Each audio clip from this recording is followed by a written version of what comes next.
Damien ruins horror movies.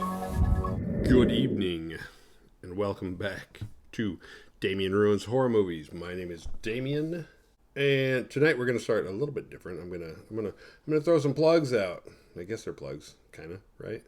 The Slasher app I discovered a couple days ago. It's the social networking app for horror fans. So it's like Twitter or Facebook for people that are into horror, and it's actually pretty cool because everybody on there is into horror. There's no politics or any of that bullshit. It's just people. If you like horror, that's where you meet other people that like horror. And they even have dating options on there. They have different. I don't know. It's weird. I haven't gone too thorough. So far, everybody's really cool, except for one guy. But if you want a place to go where you can just deal with horror and people that like horror, and you don't have to filter through trying to find that, that's the place to go. It's a little. It has weird, like, it loads a little weird. That's the only bad thing about it. It kind of lags and takes a second. But other than that, it's cool. Everybody on there, no complaints. And that's where I met Kenda Keeling. I'm going to give a shout out to her because she just produced a new movie called Crazy to Crazy, and I haven't watched it yet. But I did watch the trailer. I linked the trailer. I'm going to watch it soon. But I told her that I would say something, so I didn't want to be like, oh, I'm not going to do it until I see it, and then if she watches that, she'll be like, that fucker lied to me. So I am going to watch it. I got the link to the trailer is in the notes below, so go ahead and click on it. It's just a couple minutes long. It looks interesting. Kind of looks more thriller than horror, but then there's elements of it that look horror. I think people that like horror like it, and then people who are like, well, I don't really like horror, I'm more of a thriller person. I think it's probably the perfect balance for both, based on what I saw. It looks a little psychological. I am going to check it out very soon. You can watch it on Amazon Prime. If you're on Facebook, you can go to Damien Ruins Horror Movies, and you can look up my page and like it, and you can see. I'll admit I don't update it all the time, but whenever I find something cool, I put it on there, and I've already met a couple cool people on here where I put their stuff on there, so go check it out. I think the last two things I posted are from them. One of them is a band called the Whiskey Bats. They're kind of a horror punk ska. They got an old school thing going to them. I like them. They're good. You can check out other videos. They got a few videos on YouTube, but I put one on the page, and then the other one is The Vampy Show. She's pretty funny. I've only watched a couple of her videos. I put some on there. She's got a lot. You should go like and subscribe to both of them. Those guys seem really cool. They've been nice. They're new friends I met through this Slasher app. So go to Slasher app. You can meet a lot. If you're interested in content, there's a lot of people with content that are ready to show it to you, and if you have your own content, that's a good place to like throw it up there and collaborate with people who are actually into what you're doing instead of like trying to like strike out on Twitter or something, you know. Other than that, yes, keep liking, subscribing, sharing. And tonight's movie is the 1983, another movie that's been called the worst horror movie of all time, Microwave Massacre. And I'm a sucker for any horror movie with massacre in the title, even if they only kill, like, it's pretty bad when the Boston Massacre had more casualties than your film. Because I think 7 people died in the Boston Massacre, which really happened. And it was an ironic name for that. But I don't know how many, I don't know what the kill count is in this movie. It's not a lot. It's not enough to call it massacre by any stretch of the imagination. And you can watch this on Tubi. And it's directed by Wayne Berwick. And I did not look him up. I have no idea what else he's done. Because after watching this, I don't give a shit. And it opens with a construction site where we meet Donald, our main character, played by Jackie Vernon. I hope I said that right, because I don't want to look it up because I don't care. He ironically played the voice of Frosty the Snowman. Which is funny, because if you watch him in this movie, it's almost like he's never talked before, and he's learning, not just that he's learning English, but it's like he's learning how to talk. Everything he says, it's the worst delivery, because the acting in this movie is abysmal across the board. But he makes everybody else look good, because he has the most lines, and he's just like, oh, well, I guess I should have gone. I can't think. I don't have any quotes from him, but he's just like this fucking dope. And you're just like, is that really how you talk? What was Burt Young too busy to do this fucking role, or maybe too good? He's probably, if this really was 1983, I guess Burt Young would have been doing Rocky 3. So I guess that makes sense. But anyway, there's this chick. She's walking around like, I don't know. It's like she works out to get. This is like Instagram in 1983. You work out, you get yourself all sexied up, and then you go strut your shit out by the construction site. And instead of like thumbs up and likes, you get the construction guys who are like, yeah, woo, yeah, baby. All of that, except instead of that, these guys are just kind of like eating their lunch. And there's like this perfect like cutout in the fence where she takes her shirt off and like sticks her tits through. And Donald's buddies are like, hey, fuck lunch. I'm going to go get laid. They're like, they get really excited. It's like, all right, they're just going to have sex with her? Are they going to rape her? Is she down? Does that constitute as like a, hey, baby, do you want to have sex? Or is that like a, hey, she never said yes. She has every right to stick her tits through that fence. Without you getting the wrong idea and just assuming that since she put her tits through the fence, that means she's a whore and she only wants one thing. But meanwhile, Donald is just content to eat lunch. He's looking at their cheeseburgers they're eating. He's like, man, you guys always get the good food. I gotta eat this. He's got this gigantic sandwich. He looks like fucking Fred Flintstone eating a brontosaurus burger. He's just like, oh, you young guys got it made. Because his wife like makes him food. She's worried about his health because for some reason she gives a shit about him. I have no idea why. But that's kind of the beginning of Donald's problem, or the intro to Donald's problems is his home life. Because he's like a, I don't know, it's weird. Because this movie really, now that I think about it, this movie feels like, because I've been watching a lot of Three's Company on Pluto. If you don't have the Pluto app, get it. Especially if, or don't, I don't know. But they have a Three's Company channel, and I watched that shit. It just played nothing but Three's Company. Like 24 hours a day, and it just runs through all the seasons over and over again. And it keeps going. It's awesome. I go to sleep to it every night. But this movie feels like somebody got really high, got a bunch of food, got their first microwave, and was watching Three's Company, and then just got inspired where they're like, I got an idea. What if? And I don't know, because microwaves used to be bigger than they are now, but they weren't like the size of a fridge. And in this movie, the microwaves are like, it's like you could climb inside of it. Like, were microwaves ever that big? Because I know electronics and then technology, it starts big and it gets small. But I don't think that was the case with microwaves. I think, they were never much bigger than like a tube TV, or they were never bigger than a tube TV, and then they just got gradually smaller. There's only so small they can get before you can't fit food in there. So they're kind of like, I don't know, right now we're at the perfect size. But this guy is totally Donald. He's totally like the Mr. Roper, Al Bundy, although this predates Married with Children. But he's that.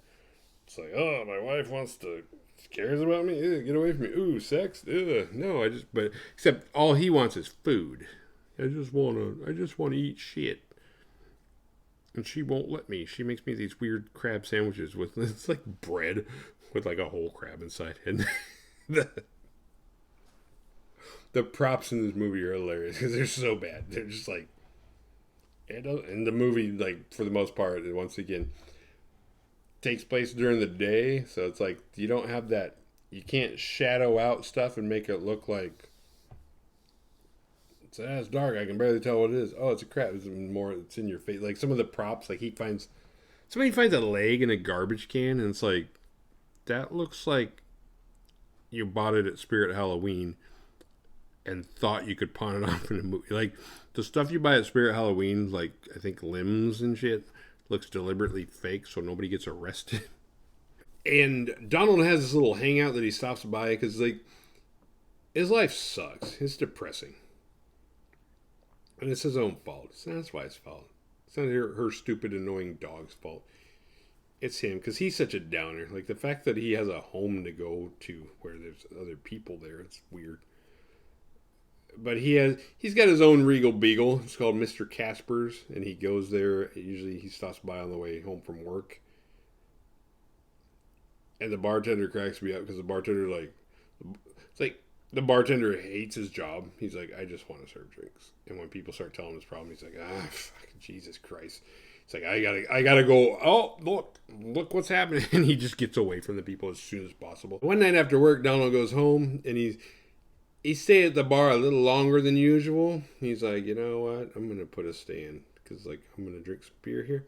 Drank a little more than usual. Goes home, expects a decent dinner, normal dinner, not that exotic food she's cooking him for his health. It's kind of a weird, like, her idea of health and his idea of good food are like, so you guys are both fucking wrong.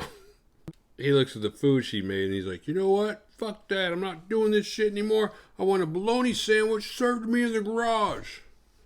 And I want anything you're making. And he calls the microwave a deranged toaster, even though it's like taller than the fridge.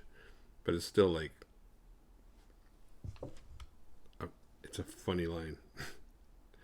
But it's so backwards. Like, why don't you just make yourself a fucking sandwich, you fucking idiot? It's like, come on.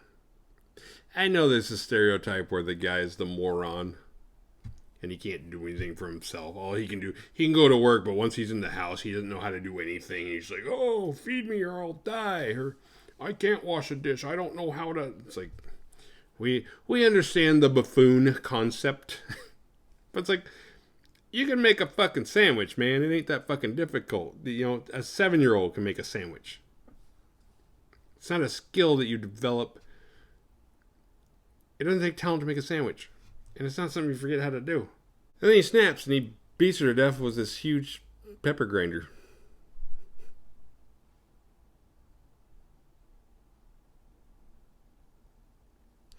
But in the morning, he doesn't remember a thing.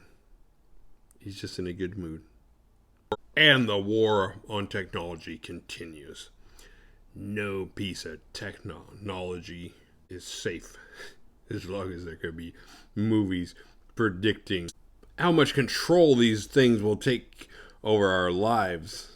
You know, I don't, it's like, it must be the worst idea to be like a designer of anything electronic that tries to make people's lives easier. It's like, hey, check this out. If you put your food in there, it heats it up a lot quicker. You don't have to wait around. And it's going to change the food industry in terms of, like, you can, like, people are going to be more attracted to TV dinners because they can cook them in, 5 minutes instead of 25. Instead of 35 because you got to wait for the goddamn oven to heat up. Oh, it's evil.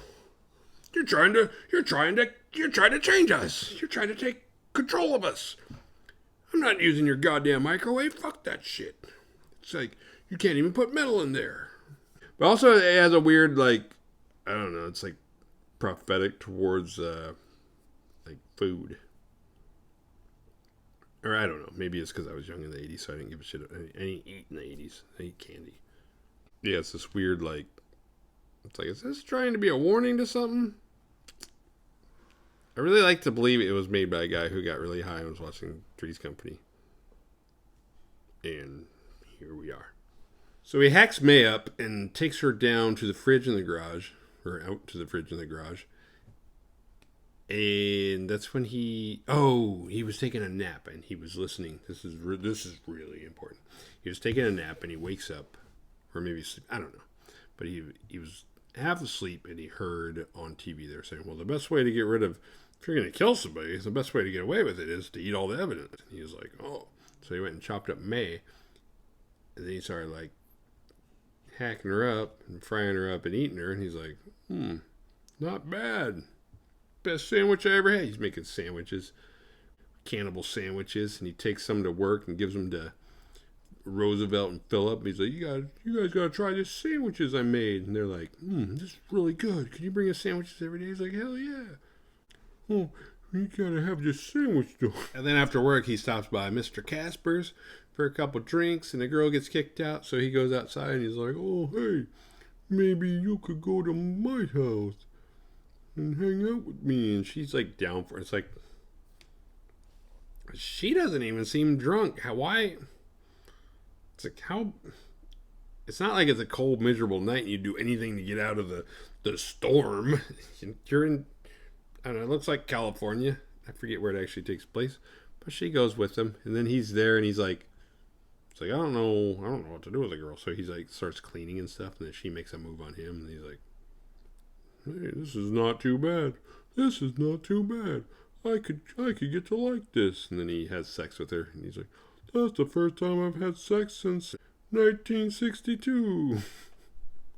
Which, if you don't care about sex that much, why would you remember how long it's been? And we get a little more boobage. The next day, I don't know if it's the next day. The timeline of this movie, I'm not really sure. Because it kind of seems like day after day this is happening. But if you were eating people, I think people would last. It wouldn't be like, if I killed you today, then I would eat tomorrow. And then I would be out of meat and have to kill somebody else. So I think, it's kind of coursing a certain amount of time. But he meets another girl. She's wearing a bird costume. She's like protesting something. She looks like fucking Big Bird. And they kind of hook up. I don't think that's the right way to put it. But he takes her home and he kills her. And so now he killed the other girl too. So that's 3 in this massacre. And then he has a psychiatrist that he goes to. And he starts he tells the psychiatrist, he's like, I really can't get excited about girls unless I can eat them afterwards. And the psychiatrist thinks like, oh, you mean like oral sex? It's like, hey, that's normal, man. Go ahead and do it. He's like, really? He's like, yeah, get in there. It's like, okay, I guess that is normal. That's weird. The psychiatrist agrees. He's like, how dumb is Donald? And fucking... And it's weird because he's at home and like May's head was in the fridge outside. I don't know what he was saving it for, but like it escapes. The whole May's head thing is weird. It's like, why do you still have it? You're not gonna eat her head. Or maybe you are. I don't think you are, because you would have by now, because you killed her first. You've killed 2 other people. But then there's a knock on the door. He's got May's head. Knock on the door. He's like, oh, hello? Which that's a great idea.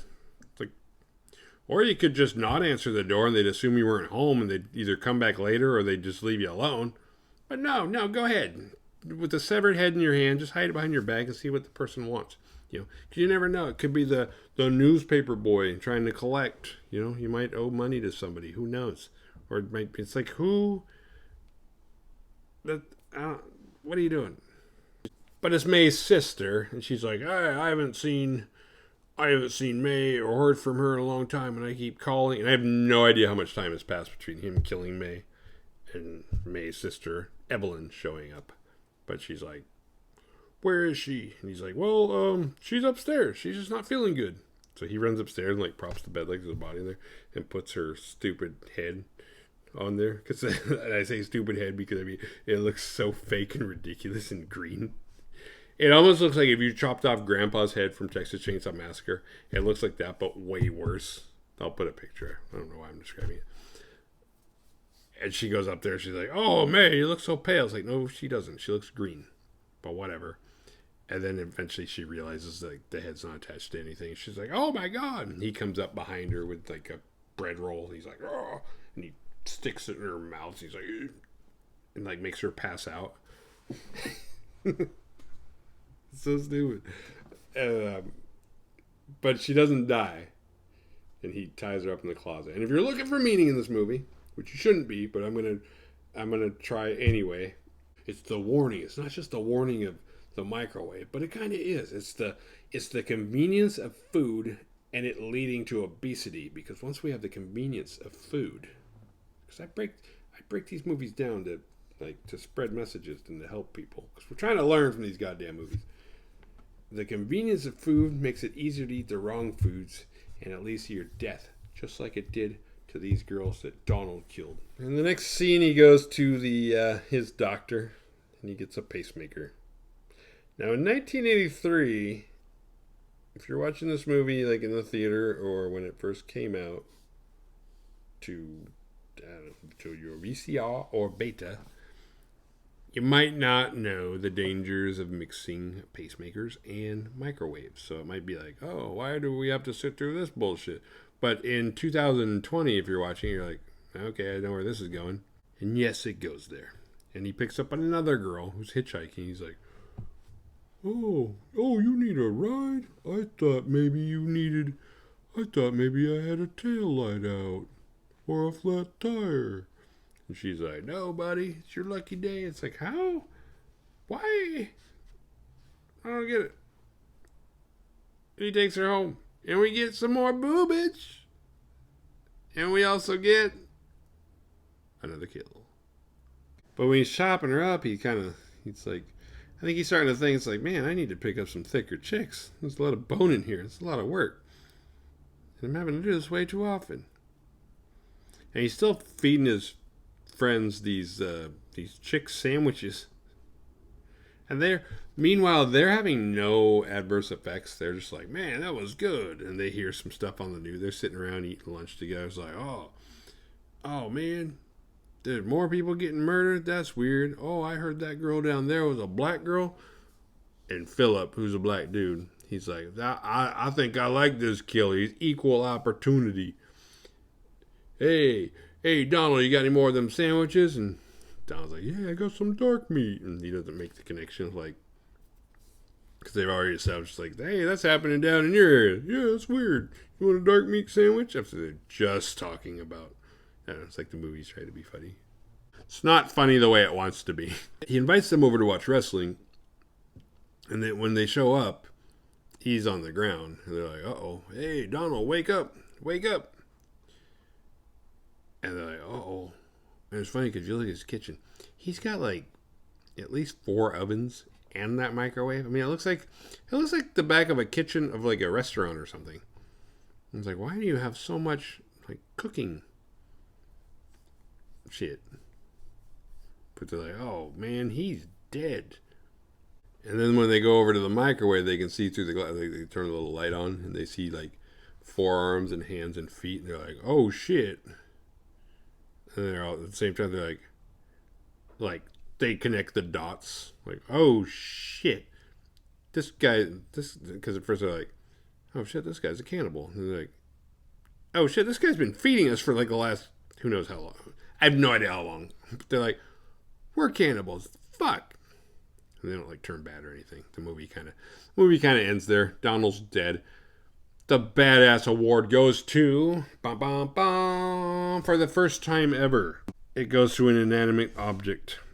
The pacemaker. Even though this film made it a point to point out Donald's cause of death, by now, keeping a pacemaker away from a microwave is pretty common knowledge.